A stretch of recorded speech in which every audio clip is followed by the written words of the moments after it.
And after 1974, when he floated his own party, these songs took an extremely political turn.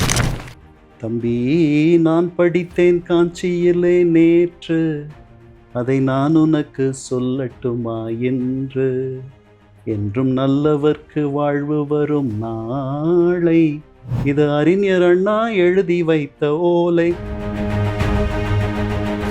Some of his songs hail his leader Anna.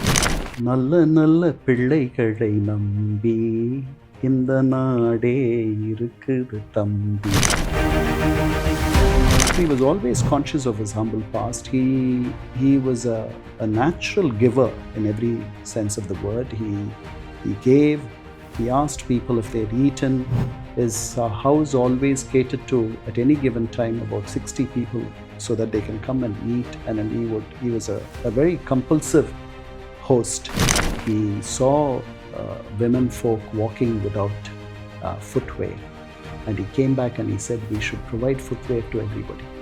And that is how the free footwear scheme was mooted.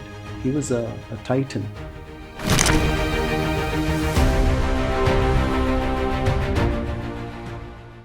MGR was very image conscious in his movies after a point of time. There were the songs. I've heard of picturizations which had a sensual tinge that became a dream sequence. He would always have to be seen as a do-gooder and a poor man's hero. So can you take us into what went into making this larger-than-life star? I think MGR was an extremely thoughtful and astute individual. He cultivated his image in an extremely calculated manner. And he had a team of scriptwriters and film directors and storytellers who could continue to enhance this image and solidify this image. But this thing about his image consciousness must have set in the mid-50s, not before then. Even his film titles are very carefully chosen. Thirudade, don't steal. Thai sollai tattade, do heed to your mother's words. Nallavan vaalvan, the good will succeed. I can go on and on. So everything was done in an extremely thoughtful, calculated manner, very synchronized. And MGR had a large amount of expertise when it came to reading scripts. He knew if a script would succeed, it would not succeed. Lyrics, he chose the lyrics and the lyricists. And he had a crop of lyricists who cultivated his image like anything. Let's start from the very beginning. Initially, until about 1958, where Nadodi Mannan was his magnum opus, if you may, before the 60s, and which catapulted him to a height where Anna called him his heart's fruit in the victory celebrations of the movie. After Nadodi Mannan, incidentally, was scripted by poet Kannadasan, who's a very well-known lyricist. And it was directed by MGR himself. MGR it was his himself. First movie. Yes. It took a while for him. It was, and he said, if this movie succeeds, I'm king. If not, I'm the vagabond. So because the movie is called Vagabond King, Nadodi Mannan. Pattukotte Kalyanasuntharam, an iconic name, who lived very briefly. I think he passed away before he reached 30. He is the one who penned some of the songs in the movie, and those songs were super hits. Thoongade Thambi Thoongade, Somberi Endra Per Vangade. So they were all didactic. They were all very instructive. So after 1958, after the success, every one of MGR's movies had songs that had a message. There was messaging, and as you rightly said, he was a poor man's do-gooder, poor man's hero, very affectionate towards his mother. Extremely affectionate, and he will spurn the love of the female lead, and it's usually the female lead who quotes him, not the other way around. very rarely. And so these were, this was fantasy at its highest level. But his fans lapped it up. In 1954, there was a movie, the only movie that he did with Sivaji Ganesan. They were both, Sivaji Ganesan was an anti-hero in the film, and MGR is a good man, but he's asked to smoke a cigarette, and he was very, very reluctant to do even that. And later he told the lyricist Wali that he was not that well known in 1954, and he was not that image conscious. So therefore he finally relented and agreed to hold the cigarette. It's not very clear if he really smoked. And then there is another one where later, much later, where lyricist Wali writes a song for him. I think it's probably Kudirunda Kovil or Odividaka, I forget now, where he says, he's drunk, and then from his conscious, you see another MGR emerge, and then that MGR says, தைரியமாக சொல் நீ மனிதன் தானா. So tell me bravely, are you a man? Are you really a man? You're drunk. So that is the kind of characterization that, as you rightly said, dream sequences, if it was a bit sensuous or intimate, and all the script and the dialogues were penned and crafted in such a manner where he would rise in the esteem of people. So, and this became the norm after the 60s. And many of his image makers from Pattukotte Kalyanasundaram, who may have not thought about this, because those songs were written, he's a communist, those songs were published originally, Kaadu Vilanjanna Machan, Namakku Kaiyingalum Thana Micham. MGR and Bhanumati will sing this song. And this is a song that was published by their, I think if I'm not mistaken, Janasakti, their party organ. And then it was brought to the movie. So Kannadasan crafted some songs that are immortal. I mean, many songs that are immortal. And then for MGR in particular, there's one song that I would, to show his munificence, to show his generous nature. Paaduvadu kaviya illai Pari Vallal Mahana. Pari is one of the 7 philanthropists and patrons of who are considered very high amongst Tamils. Pari embodies generosity. So he's the other name for being generous. So Pari Vallal Mahana. Cheranukku Urava, because MGR has a Malayali lineage, he says Cheranukku Urava, Sentamilar Nilava. Are you the moon or the crescent of the Tamils? So there are, I can mention hundreds of songs like this, but and then came Wali. Wali crafted songs that took him to another level. And so this was done very consciously. And then after he floated his party, and before he floated his party, some of his songs hail his leader Anna. So in the movie, we spoke about Petral Dan Pillaya. In the movie Petral Dan Pillaya, there's one line in the song which says, Medayil Murangu Arinjar Anna Pol. Nalla nalla pillaigalai nambi inda naade irukkudu thambi. So the censors changed it. They wanted it to be changed. And so he, instead, it says, Medayil Murangu Thiruvika Pol. Thiruvika is Thiruvi Kalyanasundara Mudaliyar. Roypeta High Road is named after him, Thiruvika Road.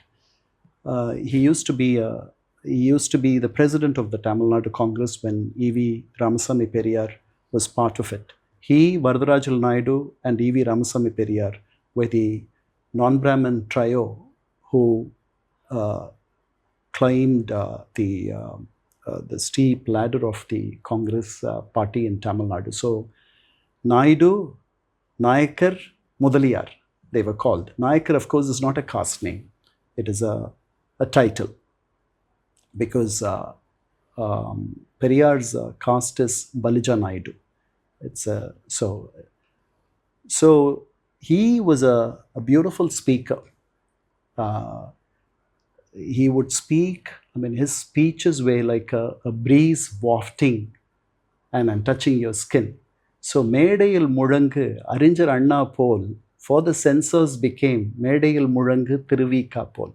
So he exalted Anna, he praised Anna, he showed pictures of Anna and all that. And then after 1974, when he floated his own party, the songs took an extremely political turn where they were directed at the DMK and then lambasted the DMK. Netran Nade, you must have, it's a 1973 film, and then the songs are all crafted by Wali. And then this song where he says, Thambi naan padithen kanchiyile netru. Thambi naan padithen kanchiyile netru. அதை நான் உனக்கு சொல்லட்டுமா என்று என்றும் நல்லவர்க்கு வாழ்வு வரும் நாளை இது அறிஞர் அண்ணா எழுதி வைத்த ஓலை நாட்டுக்காக உழைத்திடவே அண்ணா பிறந்தார் பிற நலத்துக்காக வாழ்ந்திடவே கண்ணாயிருந்தார் and he will bash this regime and this administration. So until 72, and then after 72, during the emergency, there was a lull in political activity. So his movie Idayakani, again produced by his manager R.M. Veerappan, there you would have heard this song. It's a very popular song.